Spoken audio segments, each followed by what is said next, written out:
Hello guys, আমি iPhone বলছি। আমি বরাবরই খুব খুশিতে থাকি, কেননা আমাকে কেনার জন্য সবাই একদম হুমড়ি খেয়ে পড়ে। ধনী থেকে গরিব সবাই, বিশেষ করে গরিবরা, এরা তো মরিয়াই হয়ে যায়। যাই হোক, এরা যেভাবেই হোক কিনে নেয়। এটাই যেন এদের জীবনের একমাত্র উদ্দেশ্য।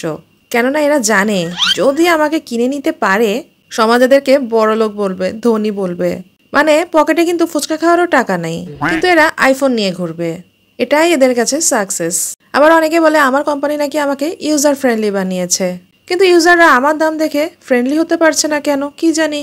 আমার প্রধানত 3টি কাজ: ফোন করা, ইন্টারনেট করা আর শো অফ করা। প্রথম দুটো অবশ্য বেশি ইম্পর্টেন্ট নয়, কিন্তু শো অফটা কিন্তু প্রচন্ড ইম্পর্টেন্ট। প্রথম দুটোর জন্য তো অন্য ফোন পাওয়া যায়, আইফোন মেইনলি শো অফের জন্যই। মানে অনেকেই শো অফ করে না, মানে যাদের আর কি আইফোন কেনার যোগ্যতা আছে, নিজেদের যোগ্যতা বানিয়েছে, সে যোগ্যতা দিয়ে আইফোন কিনেছে, কিন্তু কিনে শো অফ করে না। তবে কিছুজন আছে যাদের মুখ দেখলে মনে হয় যারা ওই নোকিয়ার কিপ্যাড ফোনগুলো আছে না, ওগুলো ইউজ করছে, তাও আবার সেকেন্ড হ্যান্ড। কিন্তু তাও যখন এরা আইফোন ইএমআইতে কিনে নেয়, তখন আমার খুব ভালো লাগে, মানে নিজেকে খুব গর্বিত মনে হয়। কারণ এরা না শো অফ করতে জানে। এদের জীবনের একটাই উদ্দেশ্য, শো অফ। উঠতে বসতে চলতে ফিরতে এরা একটা জিনিসই শো অফ করবে, সেটা হচ্ছে পেছনে ওই যে একটা আপেলের চিহ্ন দেওয়া থাকে না, এটা অবশ্য আমার খুব বেশ ভালো লাগে। এদেরকে অবশ্য 1 কেজি আপেল কিনতে বললে এদের খুব ফেটে যাবে, কিন্তু এরা আইফোনের আপেল দেখাবে। এরা খুবই ভালো। আমার নামে বাজারে কিছু নেগেটিভ কথা চালু আছে। আমার দ্বারা অন্য মোবাইলে ডেটা ট্রান্সফার করা নাকি একদমই সম্ভব নয়, মানে খুবই কঠিন। মানে আমি একটা কথা শুনেছি, এর জন্য নাকি একটা সমীক্ষা হয়েছিল যে কোনটা বেশি সহজ, এভারেস্টে ওঠা নাকি আইফোনে ডেটা ট্রান্সফার করা। সবাই অবশ্য বলেছে এভারেস্টে ওঠে নাকি বেশি সহজ, অনেকে উঠেও গেছিল। এরপরে কেন এরকম বলে আমি অবশ্য জানি না, কিন্তু কিছু জনের উপর না আমার প্রচন্ড রাগ আছে। এরা সারা জীবন ধরে বলতে থাকে যে আইফোন নিয়ে কেন এত মাতামাতি হচ্ছে, আইফোন একদম ভালো নয়, পকেটে টাকা থাকলেও আমি আইফোন কিনবো না, আইফোন কোনো ফোনই নয়। কিন্তু যখনই আইফোন সেকেন্ড হ্যান্ড বিক্রির কোনো খবর আসে, সবার আগে এরাই কিন্তু হুমড়ি খেয়ে পড়ে, একদম লাফিয়ে চলে যায়। তখনই বোঝা যায় স্বপ্ন এদেরও ছিল, জাস্ট টাকাটা ছিল না।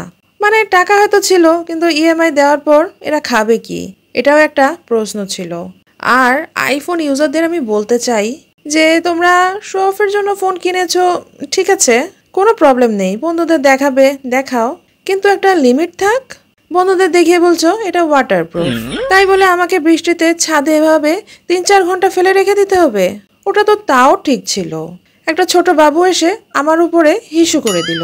মানে কি ধরনের এক্সপেরিমেন্ট এটা? মানে এটা ওয়াটার টেস্ট করতে বলা হয়েছিল নাকি মূত্র টেস্ট? আমার তো ভয় লাগছিল এদের মধ্যে কেউ না আবার ওই যে ওই বড়টা করে দেয়। আর যারা এই আইফোন সম্পর্কে একদমই কিছু জানো না, এইসব ঢপ মারা বন্ধ করো তো। জীবনে নিজেরাও কিনতে পারবে না, আর ঢপের পট খালি ঢপ দিয়ে যাবে। আইফোন ছাদ থেকে ফেলে দিলেও নাকি কিছু হয় না। আইফোন নাকি প্যারাসুট নিয়ে নিচে নেমে যায়। মানে এ কি, আমি কি আইফোন না সুপারম্যান? আইফোন আগুনে পুড়ে গেলেও কিচ্ছু হয় না, আইফোন হাতুড়ি দিয়ে ভেঙে দিলেও আবার নাকি জুড়ে যায়। মানে টাকা দিয়ে কিনেছো বলে যা খুশি তাই বলে দিবে। আর যেসব ছেলেমেয়েরা বাবার টাকায় আইফোন কিনে সোজা আয়নার সামনে চলে যাচ্ছ যে ওই পোজে আইফোনটা দেখানোর জন্য, তোমরা আগে ডিসাইড করো ফটোতে আগে কাকে দেখাতে চাও, নিজেকে না আইফোনকে? কতদিন চলবে এই পোজটা? এর শেষ হবে কি হবে না? তো ঠিক আছে, আজকে এই পর্যন্তই, টাটা। ভিডিওটি ভালো লেগে থাকলে প্লিজ লাইক কমেন্ট শেয়ার করে পাশে থাকবে। আগামী ভিডিও দেখার আমন্ত্রণ জানাচ্ছি, টাটা।